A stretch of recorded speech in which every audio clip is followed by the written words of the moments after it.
¿Te imaginas a Jesucristo con ametralladora en mano matando a sus enemigos? Algunos sí se lo imaginan. Conversamos sobre la alternativa cristiana a la violencia entre amigos.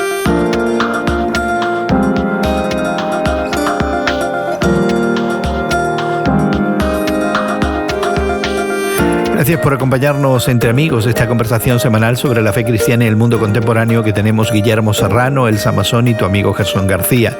Hoy conversamos sobre la violencia con armas de fuego, particularmente en los Estados Unidos, y cómo hay sectores de la cristiandad norteamericana que se adhieren a esa necesidad percibida de armarse hasta los dientes, en contraste con la actitud pacificadora y quizás hasta pacifista de Jesucristo.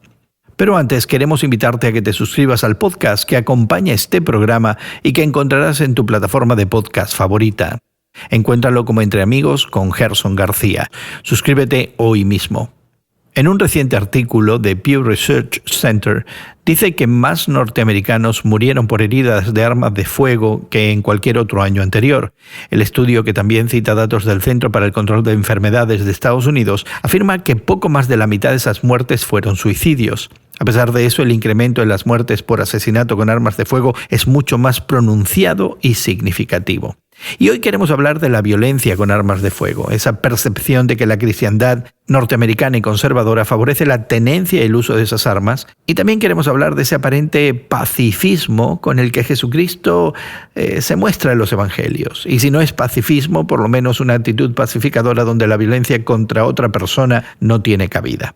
Y hay un dato particularmente interesante en este reporte de la Fundación Pew que me llama la atención, Guillermo y Elsa, y es ese nivel de muertes por heridas de bala en los Estados Unidos, que fue mucho más baja que la de El Salvador, Venezuela, Guatemala, Colombia y Honduras. Y de hecho, en términos generales, Estados Unidos ocupó el puesto 20 en ese ranking. Y por arriba de Estados Unidos estaban todas estas naciones latinoamericanas. Y para mí fue algo sorpresivo, porque yo no pensaba que la violencia por armas de fuego era tanto un problema en nuestra América Latina como lo percibimos que es aquí en los Estados Unidos. Existe un acceso muy fácil a las armas de fuego en todos los países de América Latina hoy día, porque existe también un mercado negro.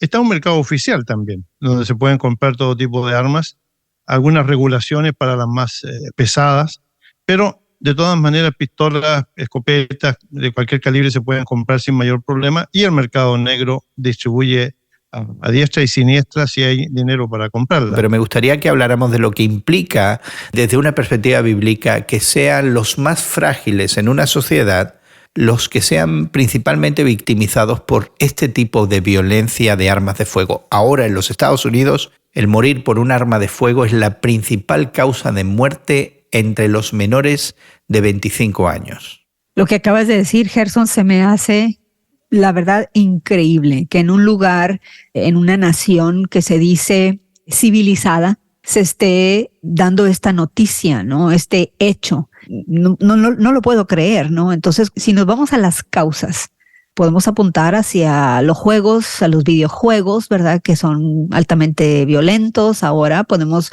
apuntar a las películas, a las series de televisión. Creo que es la evolución, ¿verdad?, de los juegos romanos en el Coliseo, ¿no?, donde se mataban entre sí y los consideramos entretenimiento. La muerte de un ser humano para entretener a otros. El problema yo también lo veo desde la perspectiva del idealismo de los niños, de los jóvenes, que no ven un arma de fuego como algo letal, sino como una especie de un pase a la aventura. Y yo creo que cuando hablamos de las causas, estaba pensando incluso en la pérdida de la capacidad de diálogo, el hecho de que no podemos conversar acerca de opiniones encontradas sin recurrir a la violencia como la manera de resolver nuestras diferencias. Porque ahora lo que hacemos en los medios de comunicación es demonizar al que no piensa como yo.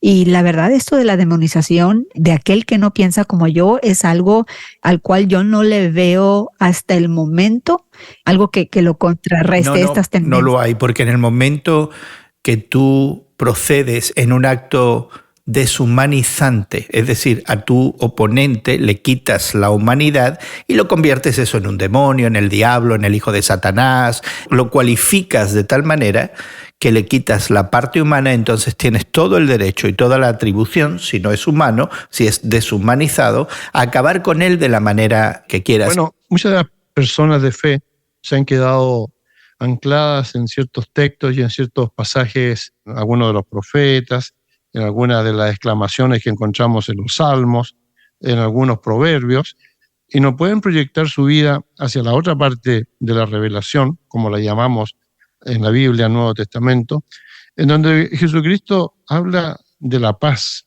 habla de respeto, habla también del valor que tiene la vida humana, habla de milagros en donde interviene para preservar la vida de personas, habla en términos generales de una actitud totalmente nueva que no tiene nada que ver con algunos de los dichos y algunas de las leyes del Antiguo Testamento, que eran leyes bastante draconianas, ¿no? En donde, por ejemplo, aquellos que violentaban el día de descanso tenían que ser apedreados, es decir, tenían que morir. Es decir, si hoy día nosotros aplicáramos esas leyes del Antiguo Testamento, tendríamos una diezmación de la población, porque una gran cantidad de gente tendría que morir apedreada. Es decir, sí, todas esas cosas. Algunos de los no presentes ahora. quizás también tendría que morir apedreados por las ideas que tienen. No, de ninguno de los presentes, No, Elsa. no.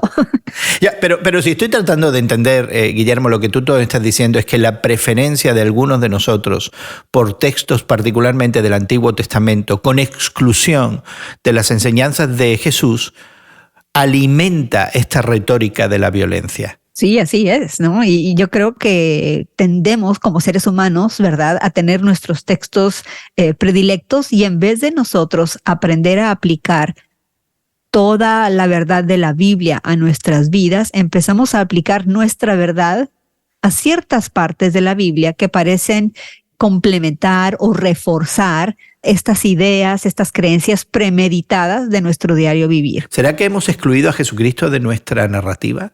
¿Será que Jesucristo ya no está presente? ¿Que preferimos hablar del Antiguo Testamento?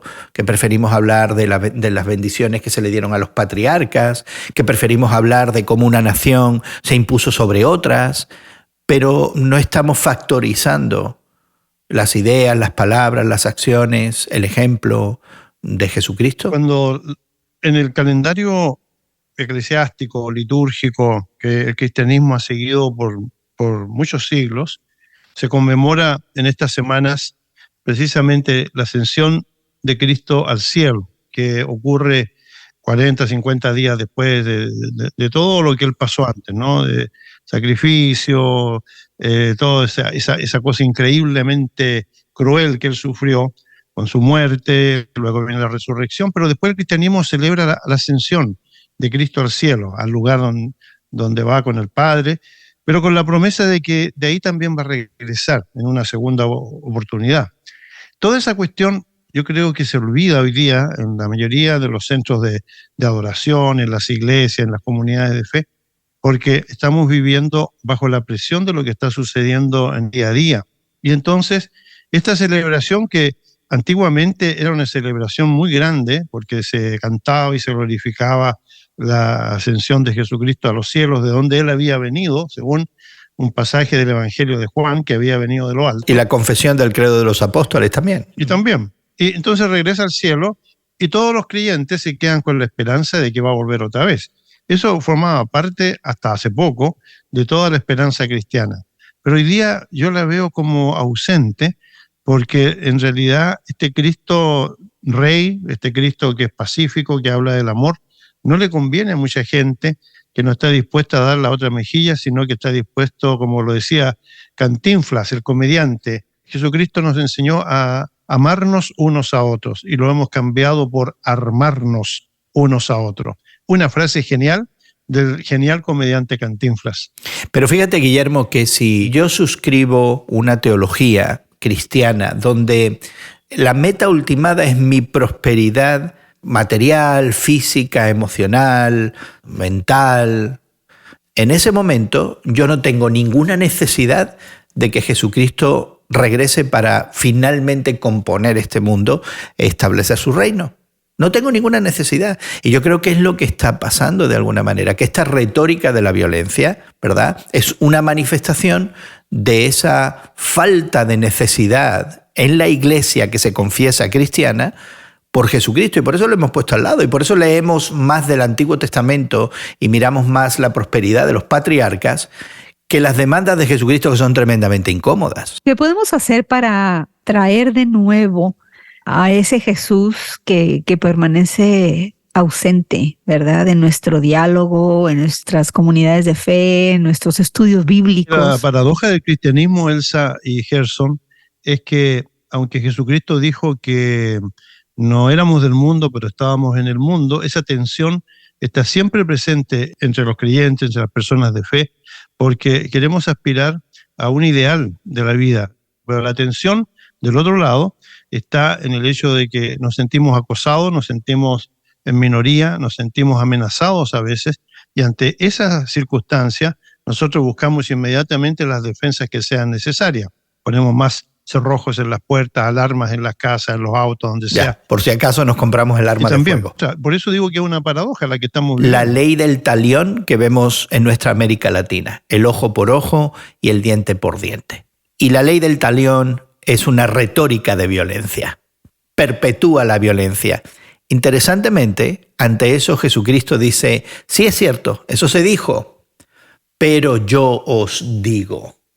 Y de alguna manera desmantela totalmente esa retórica. ¿Hemos entendido eso en la fe cristiana? Yo creo que muchos de nosotros hemos, sí, aceptado a ese Cristo, a ese Jesús que nos dice, toma tu cruz y sígueme, en el momento de reconocerlo como nuestro Señor y Salvador, en el momento de aceptar su perdón y de reconocer nuestros pecados y de reconocer que Él fue clavado en una cruz en lugar de nosotros. En ese momento en el que obtuvimos ese primer amor, en esa relación con Él, hemos olvidado ese primer amor, y creo que para muchos de nosotros como creyentes en Jesús debemos regresar a ese primer amor. Creo que en otros casos, muchos que nos denominamos creyentes, hemos abrazado a ese Jesús de la prosperidad, que no es el Jesús de toma tu cruz y sígueme, que no es el Jesús completo, que no es el Jesús que me dice, reconoce tus pecados, ¿verdad? Y arrepiéntete.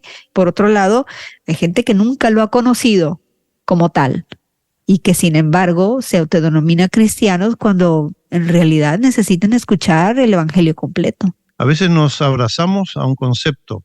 O sea, todas esas cuestiones que significan una promesa que no es tangible, que no está aquí, que no la podemos percibir con los sentidos, tiene que ver en última instancia con un abrazamiento de la fe.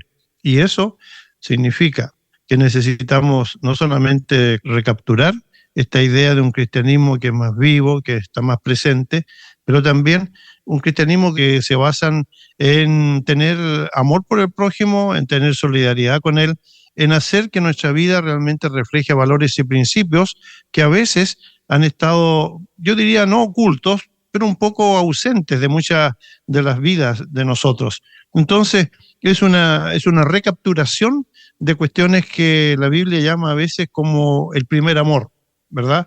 Refiriéndose a una actitud que uno debe tener como la meta, como el blanco al que debemos apuntar. Si eso va a ser posible o no en nuestra vida, en la vida que tenemos por delante, eso es otra historia, pero por lo menos debería ser la meta a la que todos deberíamos proyectarnos. Y queremos invitarte a que explores más de esta inclinación a resolver diferencias usando la violencia.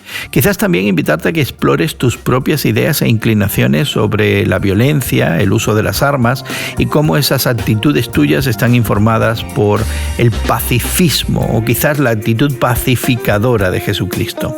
Suscríbete al podcast que acompaña este programa y que encontrarás en tu plataforma de podcast favorita. Así que encuéntranos como Entre Amigos con Gerson García en Spotify, Apple Podcasts, Google Podcasts o en cualquier lugar donde consigas tus podcasts. Agradecemos a nuestros equipos técnicos en Brasil, Estados Unidos y México su trabajo para que esta conversación llegue hasta ti. También nuestra gratitud para Elsa y Guillermo por darnos de su tiempo. Y tu amigo Gerson García se despide de ti hasta otro momento en el que nos unamos a conversar entre amigos.